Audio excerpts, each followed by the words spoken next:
법원이 윤석열 국민의힘 대선 후보의 배우자인 김건희 씨와 서울의 소리 기자와의 통화 녹음 파일 내용 대부분을 해당 매체 인터넷 등에 낼 수 있다고 결정했습니다.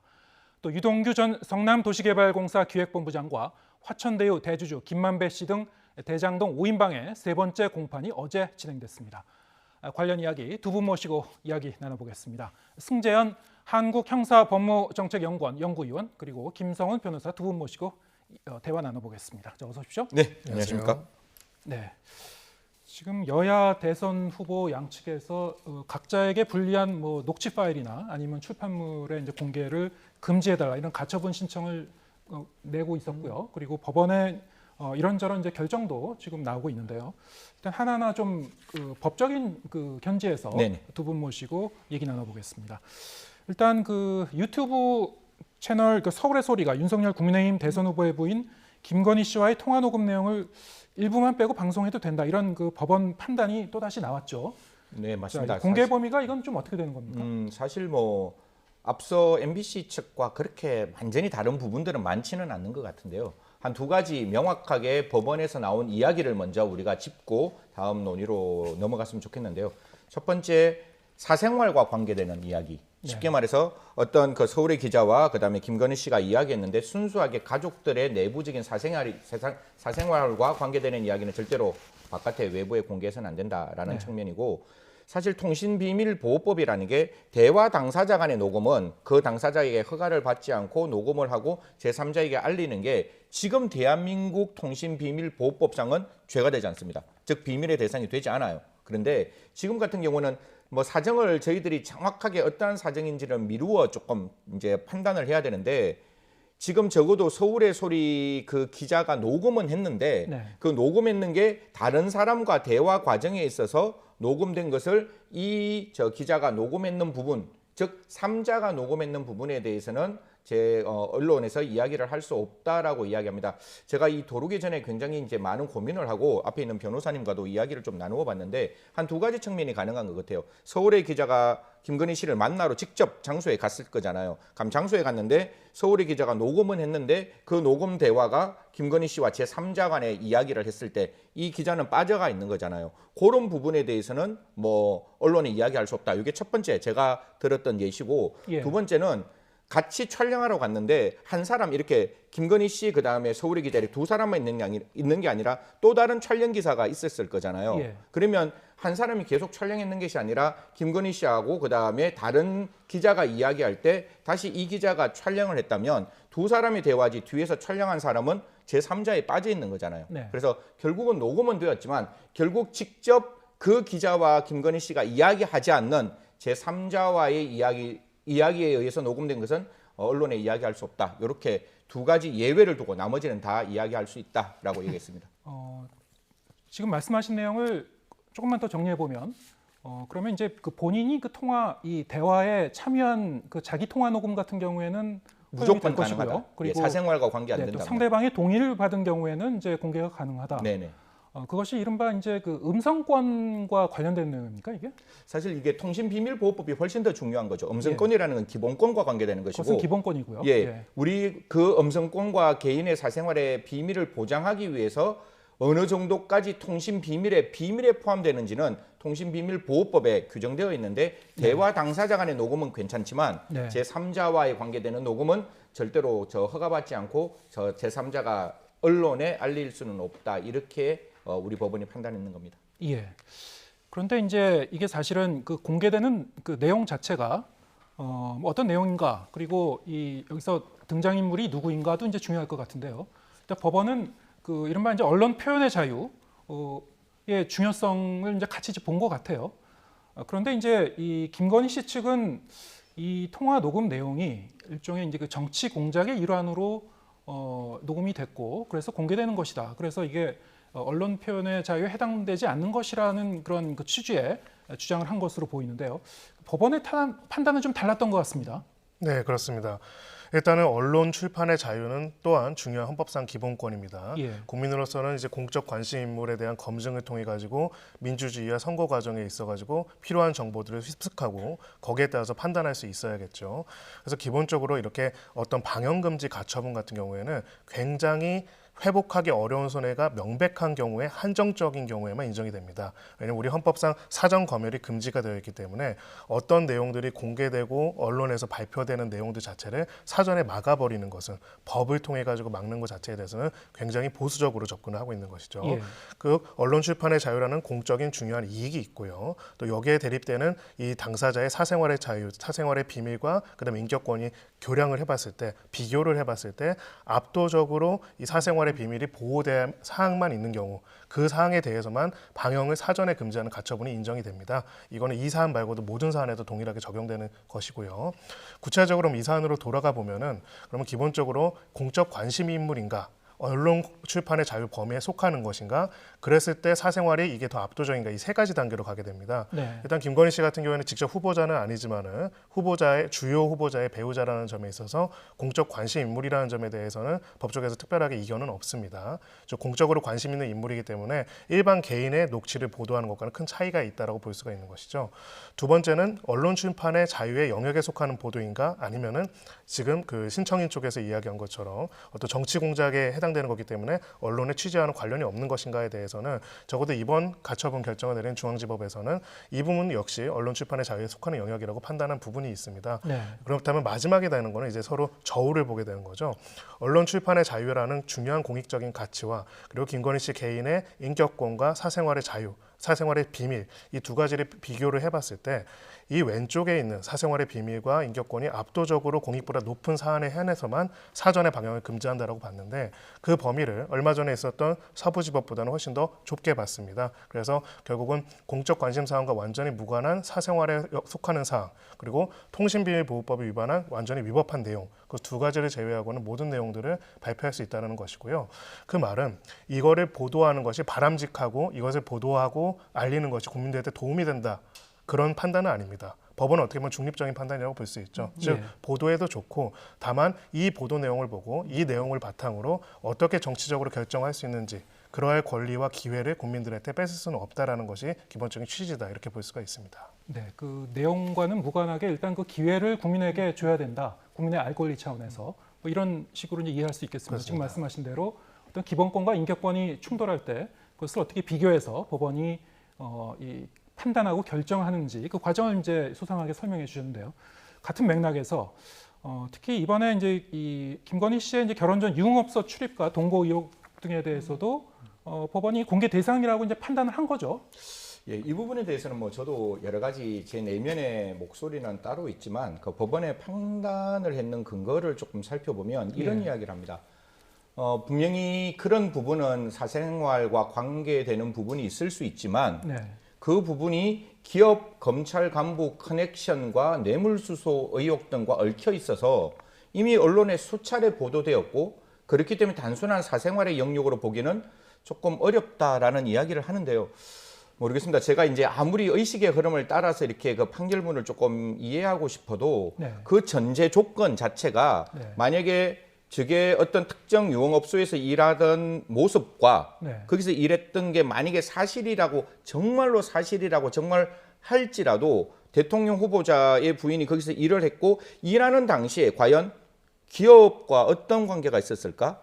그리고 검찰 간부와 어떤 관계가 있었을까는 뭐 저는 잘 모르겠어요. 그게 언론에 수차례 보도됐다고 하는데 제가 이걸 굉장히 열심히 수차례 보도를 살펴봤지만 다 의혹의 근거를 가지고 있는 것이지 이게 뭐 특정한 어떤 사실이 팩트로 나온 부분은 없는데, 저게 뭐 뇌물수수와 커넥션과 얽혀 있다라고 이야기를 약간의 단정적인 표현이 조금 나와서, 뭐 법원의 판사님의 판단은 존중되어야 하지만 아마 저게 그 관계가 어떤 형식으로 어떻게 언론에 나왔는지는 조금 살펴봐야 되는 부분이고, 결론적으로 법원에서 이 이야기를 외부에 이야기해도 된다, 국민의 알 권리를 위해서 이야기해도 된다라고 하더라도 저는 별반 문제인 것 같아요. 무슨 말인가 하면 공직선거법 251조 위반은 별반 문제예요. 법원에서 이걸 이야기해도 돼, 그럼 내가 무조건 이야기를 하는 게 위법성이 조각되느냐? 이거는 아니고 251조 그 후보자 비방지의 단서는 오로지 이게 진실한 사실일 때만 예외적으로 위법성이 조각될 수 있도록 만들어 놓았기 때문에 모르겠습니다. 이건 국민의 알 권리 차원에서 충분히 이야기를 할 수 있다 할지라도 그 언론 방송사, 뭐 유튜브도 언론 방송사에 포함된다고 본다면 언론 방송사가 그 부분에 대해서는 굉장히 이렇게 세밀하고 조심스럽게 이야기를 해야지 함부로 이야기를 해서는 또 다른 구술수에 올라갈 수 있는 또 다른 법적 분쟁에 휘말릴 수 있는 부분은 분명히 있을 수 있다라는 말씀 조심스럽게 드리도록 하겠습니다. 네, 지금 내용이 사실 이제 법적인 내용이 들어가기 때문에 상당히 좀 어려운 용어도 이제 포함이 되고요. 지금 말씀하신 내용을 조금만 더 얘기를 해보면은 일단 이제 김건희 씨가 공적인 인물인가 여기에 대해서 이제 공인이라고 이제 네. 판단을 한 것 같아요. 물론 이제 공인의 범위를 어디까지 둘 것인가 여기에 대해서도 여러 가지 뭐 논란이 있을 것 같습니다만 지금 또 이제 이른바 이제 위법성 조각 사유에 대해서도 말씀하셨습니다만 어느 정도 이제 면책 사유를 말씀하시는 거죠. 네네네. 근데 위법성 조각 사유라는 것이 그 공개되는 내용이 진실일 경우만 이제 허용이 된다라고 좀 설명하셨는데 예, 법에 공직선거법에. 예. 그런데 지금 이 내용이 이제 김 씨의 이제 이른바 이제 사생활과 좀 관련된 내용일 수 있는 이런 그 과거의 융업소 출입이나 뭐 이 동거 의혹이죠. 네네. 의혹인데 이것이 이제 과연 진실이냐 여기에 대해서는 사실 법원이 판단을 한 건 아니에요. 예, 예. 판단한 건 아니고 다만 이것이 이제 국민에게 공개를 될 만한 이유가 있다라고 이제 얘기를 한 건데 지금 그 연구위원님 말씀으로는 사실 법원 이 재판부에 따라서 좀 다른 판단을 할 여지도 있을 것이다 이런 좀 뉘앙스로 말씀하신 것 네, 같습니다. 예. 뭐 사실 이 부분 자체가 사생활과 완전히 관련이 되느냐, 관련이 안 되느냐 이 네. 부분에 대해서 갑론을박이 있을 수 있을 것 같고 저는 뭐 국민의 알 권리 차원에서 이 부분을 이야기를 하는 것 그리고 또 김건희 씨가 여기에 담겨 있는 내용에 대해서 말을 했는 부분이 있다면 언론에서 알리는 것은 가능한데 MBC에서도 이 부분 제일 마지막에 뭐 그 탐사 프로그램에서 이야기를 했어요. 네. 이야기라고 나와 있지만 과연 그 부분이 나와 있는 내용 이외에 뭐 개작이나 변작이나 뭐 그다음에 편집이 가능하다면 이 부분도 제가 봤을 때는 분명히 공직선거법에 위반될 수 있는 소지가 분명히 있을 듯하고 예. 또 이것이 뭐 저는 뭐 그 유튜브 방송사가 굉장히 객관적이고 정론을 펼칠 거기 때문에 비방의 목적이 없었다 할지라도 혹시 보는 시각에 따라서는 비방의 목적이 있을 수 있는 거잖아요. 그럼 비방의 목적이 있거나 아니면 그 사실이 사후에 정말로 이것이 허위로 드러났을 때에는 정말 그 기자가 그 사건을 최대한 노력하고 그 사건에 대한 팩트를 찾아가서 나의 마음에는 이게 정말로 진실이었다. 이 이상 뭐 제가 찾아볼 수 있는 내용은 더 이상 없었다라고 나오는 정도가 되어야 이 보도가 후보자 비방죄의 구성 요건으로 처벌받지 않을 수 있다는 거니까요. 이 부분에 대해서는 뭐 언제나 그렇게 우리 대담에서도 이야기를 나누었지만 법원에서 이야기를 한다는 것과 그 이야기가 방송에 나와서 또 다른 범죄의 성립 여부와 관계되는 측면은 좀 다르기 때문에 그거는 따로따로 개별적으로 판단해야 될 것 같습니다. 예, 알겠습니다. 지금 윤석열 후보의 배우자 김건희 씨 관련 이제 녹취 파일뿐만이 아니고 이재명 민주당 대선 후보 측에서도 이재명 후보와 관련된 책이죠. 굿바이 이재명에 대한 판매 금지 가처분 신청을 냈지만 법원이 기각을 했습니다. 이것도 다 이제 이번 주에 일어난 일인데요.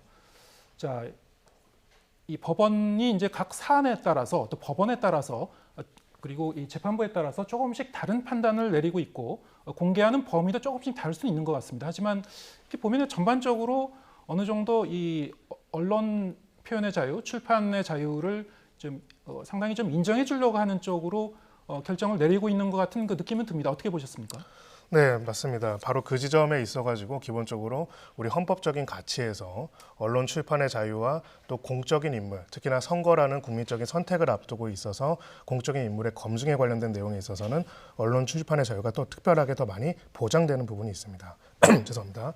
그러다 보니까 이제 이 부분에 대해 가지고 법원의 결정을 통해 가지고 사전에 그런 내용 자체가 아예 공개되지 못하도록 하는 데 있어서는 법원이 극도로 신중을 기하고 있고요. 예. 그런 면에 있어 가지고 여러 가지의 가처분들이 사실상 결정이 많은 부분에 있어서 알려지도록 허용하게 되어 있는 것이죠. 다만 이 내용에 있어서 우리가 두 가지 점은 꼭 구분을 할 필요가 있습니다. 공적 관심 인물이라는 것이 어느 범위까지인가.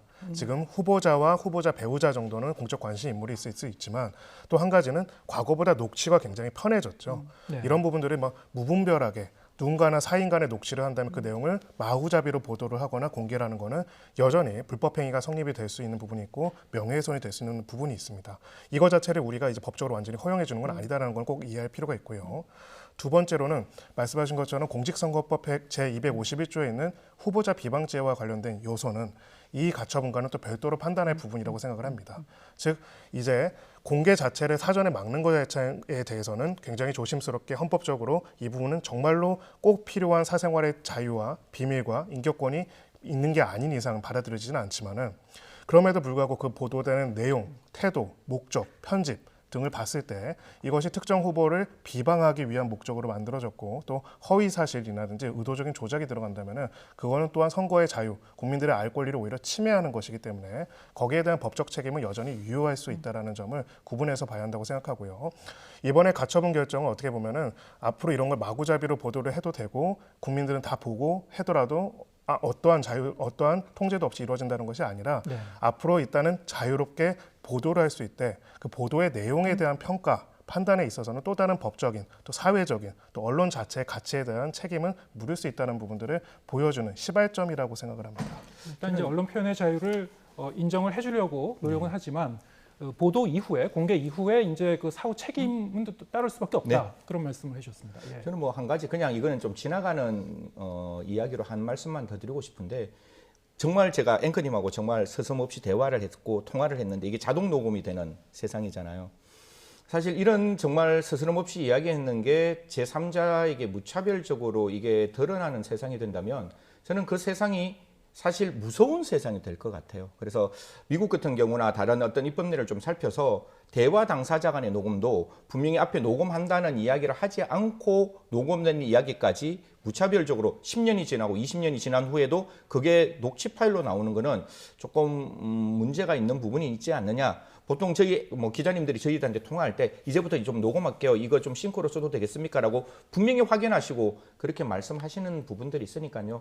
한번 국회 차원에서도 대화 당사자 간의 녹음이라 할지라도 그 대화 당사자 일방이 절대로 허가하지 않았다면 그 내용이 비밀의 내용에 포함될 수 있는 입법적 어떤 논의도 조금 필요하지 않을까 그렇게 생각합니다. 예.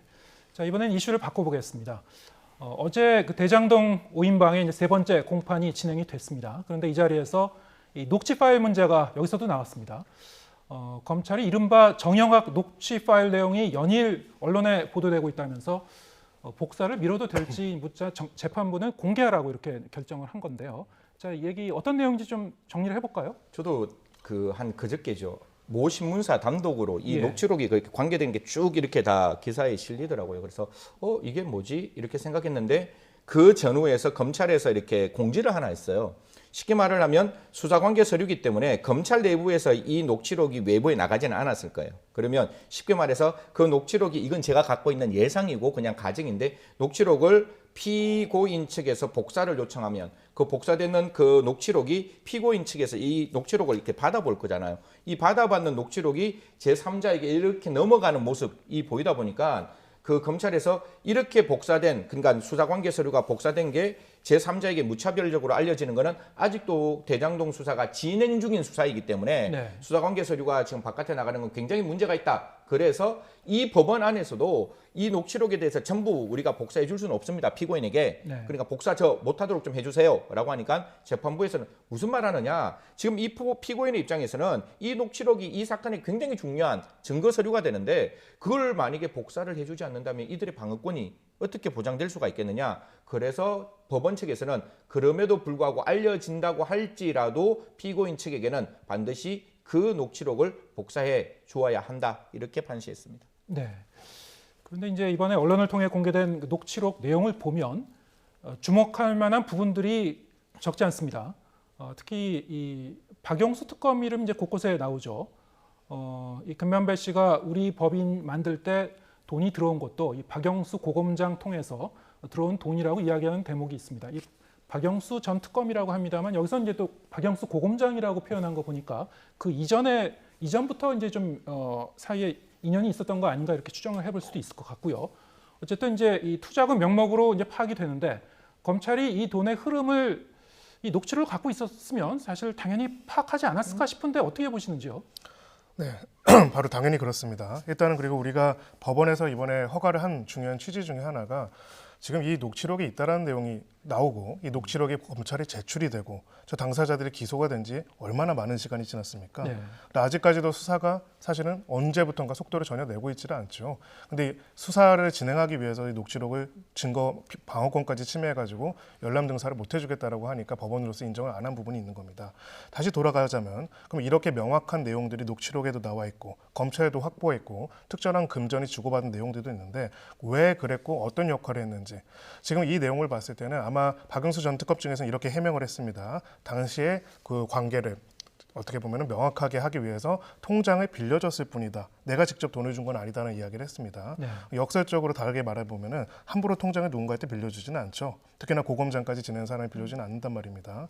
그렇다면 적어도 이 화천대유의 설립과 전체적인 과정에 있어서 굉장히 긴밀한 관여를 했을 가능성이 높고요. 예. 먼 친인척이라고 했던 이 씨 또한 이 당시부터 모종의 관련성이 있을 가능성이 굉장히 높습니다. 그렇다면 지금 이 흐름이 나온 것들이 벌써 수개월 전에 이야기가 나와 있는데요. 왜 이 돈이 갔고 이 돈이 출처와 흐름이 어디로 갔는지에 대한 내용들도 당연히 소환 조사가 되거나 혹은 혐의 사실이 무엇인지 정도는 특정이 됐어야 하는데 결국은 아무런 내용들이 진행이 안 되고 있는 상태에서 녹취록이 나온 상태입니다. 저는 이제 이 녹취록이 공개된 시점과 의도도 사실 궁금한 부분이 있는데요. 결국은 녹취록이라는 중요한 자료들이 제출이 됐는데도 불구하고 또 그 녹취록과 일치되는 또 통장 계좌 내용도 나왔는데도 불구하고 수사가 제대로 진행이 되지 않다 보니까 결국은 이 부분에 있어서 언론에 나옴으로써 언론의 보도를 통해서 아니 이런 증거들, 이런 자료들, 이런 내용들이 있는데도 왜 제대로 된 수사가 이루어지지 않고 수사는 수개월째 답보 상태인지에 대한 어찌 보면은 권력에 대한 다른 질문을 던질 수밖에 없는 그런 시점에 이르게 된 것이 아닌가 이렇게 생각합니다. 네. 참 이제 국민의 입장에서는 이해 안 가는 부분이 한두 가지가 아닌데요. 박영수 전 특검 측에서는 이 이모 씨를 잘 모르는 먼 친척이라고 얘기를 했었고요. 그리고 이 계좌를 좀 빌려준 거다라고 표현을 했는데 이게 왜 그랬는지 이게 전혀 상식적으로는 앞뒤가 안 맞는 그런 부분이 있습니다. 어떻게 보시는지요? 안 그래도 지금 이 이야기가 나와서 이제 주위 분들하고 같이 한번 논의를 해봤어요. 예. 이 정도로 대한민국에서 어떻게 보면 특수수사의 제1인자의 그 경력을 가지고 계시는 분이세요. 또 대한민국에서 국정농단 사건을 통해서 대한민국의 대통령을 구속하고 또 정의를 실현했던 분이신데 그런 분이 내 먼 친척이 지금 대장동 사건과 관계되는 영역에 있어서 돈은 줘야 되는데 그냥 그 이모 씨가 대장동에 돈을 주면 나중에 관계가 흐트러지고 증거가 명확하지 않을 수 있으니 나 고검장인데 내 이름으로 돈을 주면 그 사람들이 마음이 흔들리지 않을 거야. 그래서 이 씨를 대신해서 내가 통장에 내 이름을 써서 돈을 보냈어. 이게 지금 그 이야기의 어느 정도 주된 맥락이라고 보이는데요. 제 주위에 뭐 시청자 여러분들께서도 평가를 보시면 된다라고 생각하는데 사실 그렇게 돈 보내는 거는 좀 이해 안 되는 부분이죠. 이게 당연히 뭐 박영수 전 특검의 입장에서는 이렇게 이야기를 할 수도 있겠지만 그냥 일반적인 상식선에서는 좀 이해가 안 되는 부분이 분명히 있다. 그리고 이 이야기가 과연 법정에서 판사님에게도 설득될 수 있는지는 굉장히 의문스럽다라는 말씀을 드릴 수밖에 없는 대목입니다. 예. 자, 이 녹취록에는 이 성남 도시개발공사 그리고 이 대장동 그 개발 사업의 수익에서 50억씩을 이제 지급하기로 했다는 이른바 이제 50억 클럽. 이 50억 클럽의 인물들의 실명이 이제 거론이 되고 있습니다. 그 중에 하나로 이제 지목된 곽상도 전 의원 관련한 내용도 있었는데 김만배 씨가 이제 정영학 회계사에게 곽 의원 아들이 아버지에게 주기로 한 돈을 달라고 해서 골치가 아프다 이런 취지의 발언한 사실이 공개가 됐죠. 자, 이것만 봐도 이제 로비 정황 증거로 볼 수 있을 것 같기도 한데요. 좀 어떻게 보시는지요?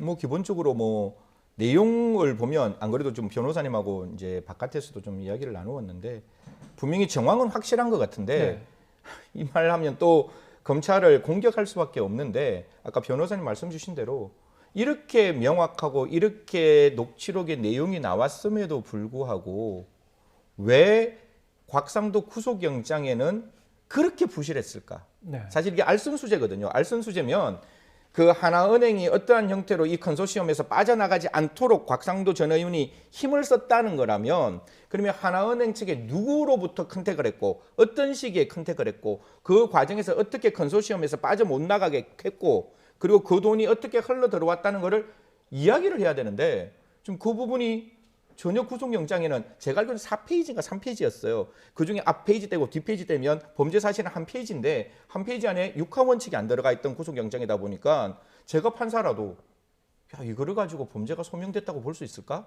라는 생각을 할 수밖에 없었을 것 같아요. 그래서 뭐 변호사님 말씀대로 지금 나와 있는 그 녹취록의 정황과 금융의 흐름과 그다음에 주변 사람들의 이야기를 합쳐보면 충분히 하나의 밑그림이 그려질 수 있음에도 불구하고 이게 물론 뭐 수사는 탄탄하고 단단하게 다지기 위해서 천천히 진행하는 건 맞지만 천천히 진행해도 조금 너무 천천히 진행하는 게 아닌가 이런 생각이 들 수밖에 없는 대목이죠. 예, 지금 말씀하셨듯이 그 녹취록 내용을 보면은 어느 정도 이제 정황을 짐작할 수가 있고 추가 수사를 통해서 더 확실한 증거를 잡을 수 있을 것 같은데 지금 뭐 여러 가지 면에서 50억 클럽 관련 내용뿐만이 아니고 사실 뭐 윗선 수사도 거의 지지부진하지 않습니까? 그렇습니다. 자, 이렇게 이 세간의 사회의 주목을 끌고 있고 특히 이제 대선 정국에서 굉장히 중요한 이슈로 떠올랐었고요.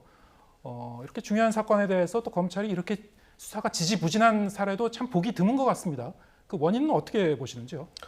네, 그 원인은 우리가 앞으로도 계속 관심을 가지고 봐야 할 것이다라고 생각을 합니다. 만약에 이것이 정치적으로 민감하고 대선에 임박한 상황이기 때문에 수사를 안 한다면은 국민들은 대선이 임박했다고 해가지고 세금을 내지 않지 않습니까? 국민들은 의무를 다하고 있고요. 공적인 기관으로서 수사기관으로서는 국민이 위임한 권력에 따라서 실체적 진실을 밝혀야 할 책임이 있는 것입니다. 그 책임은 대선 이후로 미루는 게 아니라 바로 지금 당장 해야 하는 것이죠. 지금 당장 하지 않을 거고 할 이유가 없다라고 한다면은 사실 존재 이유도 없는 것이라고 볼 수밖에 없습니다. 50억 클럽 관련해서도 그렇고요. 그리고 이 성남 도계공뿐만이 아니라 전반적으로 이 화천대유의 인물들이 법조 인맥들을 이용해서든 금융권의 인맥을 이용해서든 정치를 이용해서든 아니면 지방정부를 이용해서든 어떤 방식으로든 공적 영역을 포섭해가지고 막대한 이익을 걷고 지금은요. 그 이익을 완전히 항구적으로 유효화하기 위한 노력들을 하고 있습니다. 그 과정에서 국민들이 문제를 제기하고 언론이 문제를 제기하는데 수사가 기능이 멈춰 있다는 건 굉장히 부끄러운 일이라고 생각을 하고요. 일단 50억 클럽 한정에서 먼저 얘기를 하자면은 그 당시에 녹취록이 공개된 시점, 녹취가 된 시점이 2022년 4월경으로 추정이 됩니다. 그 당시는 이미 화천대유가 막대한 수익을 거둘 것이 확정된 상황이었죠. 그리고 당시에 왜 50억에 대한 이야기가 나왔냐면은 그 금액들을 공통의 비용으로 부담해야 한다고 김만배 씨가 요구하는 과정에서 누구에게요? 공동 창업자, 공동 사업자에게 요구하는 과정에서 나온 것입니다. 자, 그럼 자기가 그냥 부담한다는 것도 아니고 공동 사업자한테 300억 가까운 돈을 부담을 해야 한다라고 하면은 당연히 제일 궁금한 게 무엇일까요? 왜 300억이나 내 돈에서 부담을 해야 하는지가 궁금할 것입니다. 왜라는 질문이 없고 왜라는 거에 대해서 제대로 된 게 없다면은 무슨 역할을 했고 그 정도의 기여를 해주고 비용을 내야 한다는 거에서 사실은 서로 간에 굉장히 공동의 이해가 있었다는 것이죠. 없을 수도 있다고 저는 생각합니다. 다만 왜 그렇게 어떠한 반문도 없이 받아 적고 서로 간에 그 부분에 대해서는 이견이 크게 없었는지는 수사를 통해서 밝혀야 하는 부분인데 오죽하면은 이 녹취록을 제보한 사람들이 있었는데 수사가 진행이 안 되니까 이제 언론에 나오기 시작하느냐. 저는 이 부분에 있어서는 굉장히 부끄러워야 하는 일이 아닌가라는 생각이 들고요. 지금 뭐 그런 상황에서 수사 책임을 지셨던 분이 잠시 경질이 되다 또 다시 피고인 측의 로펌으로 가려고 했다라는 의혹까지 보도된 상황입니다. 저는 이건 너무나 부끄러운 일이라고 생각을 하고요. 지금도 이 이슈를 어떤 분들은 좀 그만들었으면 좋겠다, 그만 얘기했으면 좋겠다는 얘기하는 분들도 있습니다. 아니 그만하면 안 될 것 같습니다. 차라리 그만하면 안 되고 그만하지 않으니까 그만할 때까지 수사는 멈출 수도 있을 거거든요. 그러니까 그만하지 않고 계속 문제를 제기함으로써 이 부분에 있어서 수사를 누가 밝혀야 하고 누가 책임을 져야 하는지를 빠르게 밝혀낼 필요가 있고요. 특히나 증거가 드러난 부분에 있어서 책임을 지고 수사를 안 한다면은 수사 전체 총괄 책임자가 왜 수사가 진행되고 있지 않는지에 대해서 적어도 입장 표명도 해야 하지 않나 이렇게 생각이 듭니다. 네, 지금 전반적으로 검찰의 수사 태도에 대해서 그리고 수사 상황에 대해서 일침을 놓으셨는데요. 어쨌든 이 대장동 관련 의혹은 앞으로도 우리 사회가 계속 주목해야 될 중요한 사건인 것 같습니다. 자, 오늘 여기까지 이야기 나눠보도록 하겠습니다. 승재현 한국형사법무정책연구원 연구위원 그리고 김성훈 변호사 두 분과 얘기 나눴습니다. 고맙습니다. 네.